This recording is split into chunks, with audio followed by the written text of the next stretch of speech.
Fellow chefs, Ben Ramsdell from Prevention and Healthy Living. We're going to talk a little bit about vinegars for a minute.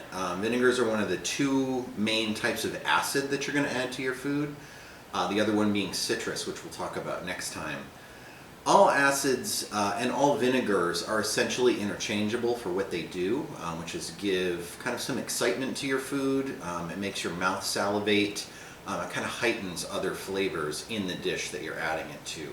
So should you find yourself with only one or two types of vinegars and not the exact one that's called for in a recipe, you can pretty freely substitute. But there are little differences that I want to talk about for just a second. I've arranged these in order from sharpest to sweetest. This is a white wine vinegar, so this is where you really want to add some punch and some really strong acidic flavor.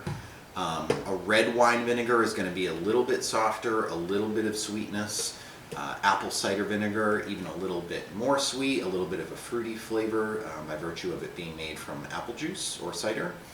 And this is a balsamic vinegar, which has a really complex aging process. It's very dark and very sweet. So if you wanted to make, say, a vinaigrette to go on a salad with some strawberries and some spinach and some feta cheese, something with a little bit of sweetness to highlight the sweetness of the strawberries, you might choose something like a balsamic vinegar or an apple cider vinegar to kind of bridge that sweetness with the dressing and the ingredients.